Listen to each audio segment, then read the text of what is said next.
It may seem like Apple is behind the competition a lot of the time. The company appeared to be slow to developments like widgets, bezel-less displays with camera notches and screens with high refresh rates. And with the iPhone 16 Pro, it appears to once again be late to the party, bringing generative AI features and a real button for the camera to its 2024 flagship. But if you will allow me to play therapist for a moment, I think it's not that Apple is slow, I think Apple is cautious, perhaps overly so. Caution on its own isn't a bad trait, in fact, it could be considered thoughtful rather than rushed to the cutting edge with its peers. Apple delivers, usually finding a slightly different approach that is often an improvement on what's out there. Just look at the Vision Pro headset or Apple Silicon, or even the iPod, the iPad, and the AirPods, which were far from the first of their kind when they launched. I am getting deja vu. Looking back at my review of the iPhone 15 Pro, I see a picture of that phone and its predecessor lined up by side to show just how much thinner the bezels are. Apple has once again trimmed the borders on its flagship phones, but while doing that enabled it to reduce the handset's size in 2023. This year it allowed the company to cram in larger screens without much change in footprint. The iPhone 16 Pro and Pro Max displays have increased in size from 6.1 inches and 6.7 inches up to 6.3 inches and 6.9 inches respectively. Both handsets have grown ever so slightly too, by just under 1mm in width and about 3mm in height. Basically, the iPhone 16 Pro and Pro Max are a hair wider and taller than their predecessors but maintain the same 8.25mm profile, and yet in spite of this minimal change, you won't be able to keep your old cases if you are upgrading from an iPhone 15 Pro to an iPhone 16 Pro. Not only would the cases not quite fit, you'd also need something with either a cutout or a sapphire crystal and conductive layer to be able to use the new camera control.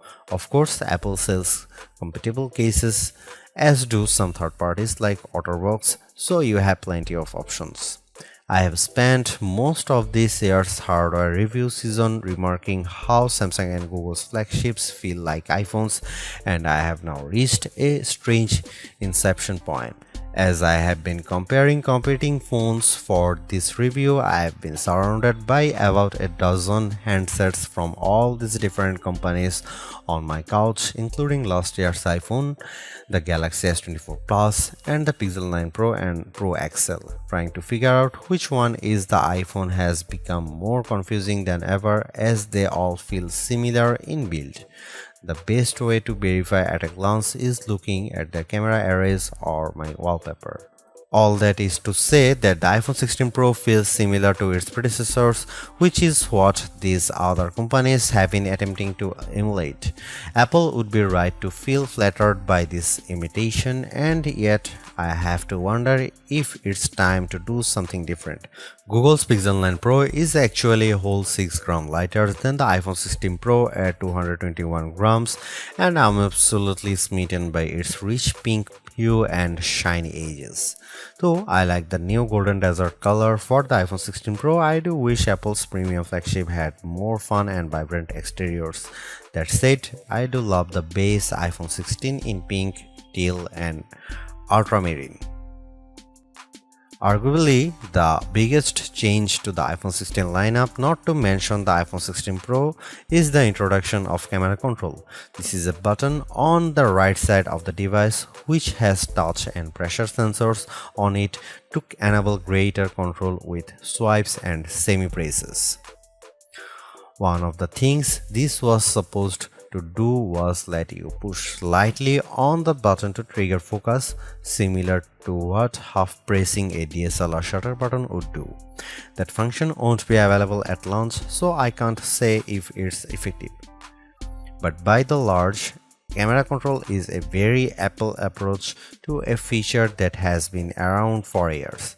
From phones by Sony and Nokia with dedicated shutter buttons to Android handsets with hardware-based double-click shortcut, the notion of quick access to your camera without having to fudge with The screen is a popular one, for good reason too.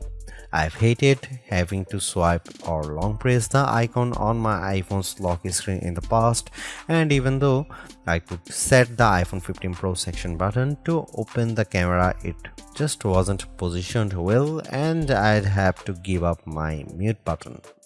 So, Apple isn't breaking new ground with its hardware shortcut for a frequently used app, but it does do a few things differently.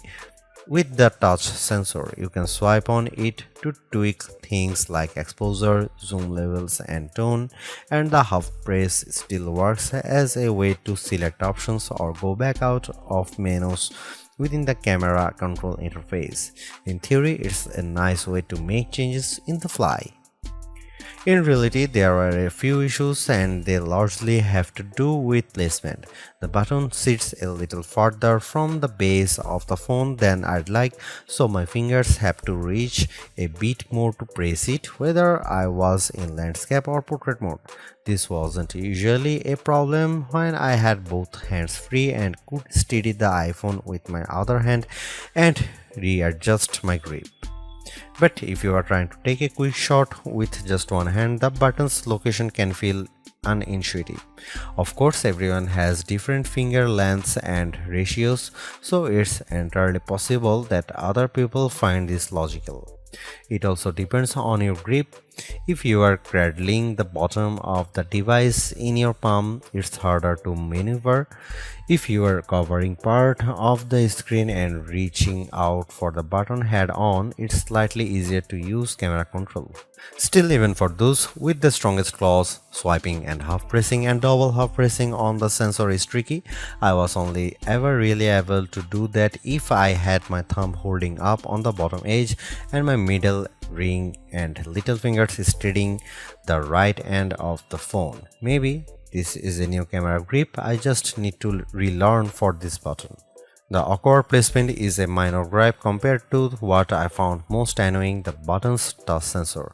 Not only was it difficult to swipe through different settings when holding the device with one hand, it also reacts to accidental touches and swipes. Sometimes the phone would slide down my palm and change the exposure or zoom level, completely ruining the vibe. I should point out that you can go into accessibility settings to either tweak or swipe sensitivity or turn it off altogether if it really bothers you. Honestly, if you are planning on making adjustments with camera control, it's best to have time, patience, and both hands free. In those situations, I had a lot of fun editing settings and watching them by reflected in the viewfinder in real time. I also liked zooming in and out of subjects, decomposing a shot and tweaking exposure till I liked what I saw before then pushing down to snap the picture. I especially loved this while recording video since it makes slowly zooming in or out of a subject smoother than using the on-screen slider. Even if you are not a glutton for buttons, there are still some camera updates that might intrigue you. This year's flagships sport what Apple calls a 48-megapixel fusion camera, which has a faster quad-pixel sensor. This enables what the company describes as zero shutter lag, which is wording it has used repeatedly over the years. In this case, it's referring to how quickly the camera will capture a shot after you press the shutter button. I will admit I was initially confused by this update, in part because it requires relearning some behaviors I had adopted to mitigate the shortfalls of older cameras. Basically, the iPhone 16 Pro's cameras are now so fast that when I asked someone to throw something so I could capture it in motion to see how still the images were, my shots ended up being of the person holding the object. Our video producer and I were very confused, and it wasn't until the zero shutter lag concept was explained clearer to me that I got it. I had become used to pressing the shutter early since cameras, in my experience, would be fractions of a second slow. Apple has become so fast that it actually captured the literal moment I tapped the button instead of the split second after when the object was in mid-air. Depending on your mood, the new photographic styles can be fun or serious. Apple's tweaked the built-in camera filters to not only offer more options but give you greater control. Due to how the company has refined its processing each year, there is also an improved depth map captured when it detects a face in the scene. This combined with a greater focus on color science around skin tone has led to what might be my favorite new iPhone 16 feature. Whether I shot them in portrait mode or not, photos of people what I took using the iPhone 16 Pro were a dream to edit. Simply switching between the standard, natural, luminous, quiet or ethereal styles already resulted in improvements to be colors and shadows, but I could also tap on each thumbnail to across the new editing touchpad and drag a dot around. This let me more precisely tweak the hues and contrast levels, and an additional slider will let me adjust how warm the image was.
It's been about 2 months since the public beta for iOS 18 was released, and it was nice to get a taste of upcoming features like the new customizable home pages, expanded tap back reactions, and the redesigned Photos app.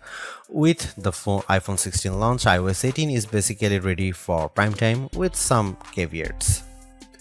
This year, more than ever, it's hard to figure out what's coming to your iPhone and what isn't. With the release of Apple Intelligence slated for October, features like writing tools, cleanup for photos, and the redesigned Siri won't be ready till next month, and even then, your non-Pro iPhone 15 won't be compatible. Plus, some features that were teased at WWDC like Genmoji still haven't been added to the iOS 18.1 developer beta, which is where most Apple Intelligence features have been arriving as a preview for app makers. Within the iPhone 16 lineup too, there are things coming only to the Pro models like multi-layer recording in voice memos. It's confusing and can make choosing your iPhone a trickier decision, but for this review at least, the iPhone 16 Pro and Pro Max are getting everything. I cannot wait to try out multi-track recording in voice memos, and I hope Apple sees this yearning as a sign that it should bring this to more devices. It was nice to get time with iOS 18 even in the absence of Apple Intelligence. Honestly, I'm not even sure I'd like those features that much. In a similar way, Gemini AI was nice on Pixel 9 Pro series but didn't feel like must-haves. Some of the new iOS 18 touches I noticed immediately are the refreshed control center, which took some getting used to as I had to relearn how to swipe back to the home page since there are more pages to scroll through now. I especially enjoyed seeing the new little chat bubble appears on my voice recordings, indicating that a transcript had been generated for them, and though I haven't exchanged messages with Android toting friends yet, I'm glad to see RCS support is finally live this week. Though I was excited for the new custom routes tool in Maps, I struggle to actually create them. You can set your start and end points and have the app close the loop for you or just tap landmarks or points on the map to get the route to basically connect the dots. Unfortunately, no matter how many times I tried to get the route to cut through a building where I knew a pedestrian walkway existed, maps reinstated me at every turn, forcing the route to go through more established paths instead. It's not unreasonable, but certainly not the open world route creation feature I was envisioning. The best thing about iOS 18 and also some new features in the iPhone 16 lineup is the customizability. I do appreciate that if you don't like something, you can usually turn it off. With the new ability to place apps outside of a rigid grid, you can now lay your home screen out just the way you like. The redesigned Photos app lets you create and pin collections so you can more easily find the pictures most important to you. And again, I'm glad Apple is giving people the option to turn off camera control altogether or adjust its sensitivity. Apple's caution is sometimes warranted, especially at a time when mistrust of AI-generated content runs rampant. The company taking its time to get Apple Intelligence right is understandable, but its deliberation doesn't always lead to winners. While I appreciate the attempt to differentiate camera control with the touch sensor for more versatility, I am not yet convinced on its usefulness. The good news is, and I cannot stress this enough, you have the option to tune it to your liking, and that's the theme I'm seeing in recent Apple features that hint at more thoughtfulness than usual. If you don't like something or if something isn't right for your needs, you can adjust or disable it. In iOS 18, you have greater control over your home screen's app layout and can pin custom collections for easier reach. In the Photos app, the action button introduced last year could have been a spectacular fail had Apple not let you still keep it as a mute switch, but it managed to give people more functionality while maintaining the status quo for those who are just as resistant to change. Change is scary, change is hard, but without change there is no progress. Apple's cautious approach is a tricky balancing act that's evident on the iPhone 16 Pro. Some new features like audio mix and custom routes in maps delivers mixed results, otherwise like photography styles are hits. Then there are the basic ingredients like good battery life and durable, attractive designs that Apple cannot neglect. The iPhone 16 Pro's subpar battery life holds it back from beating the competition, which is stiffer than ever this year, especially from Google. Luckily for Apple, most people who have iPhones are going to stick with iPhones. It's just easier. For those already sucked into the ecosystem, the iPhone 16 Pro are worth the upgrade from a model that's at least 2 years old. If you already have an iPhone 15 Pro, for the sake of our planet and your wallet, you might prefer to hold off on upgrading, especially since this year's devices aren't that much different.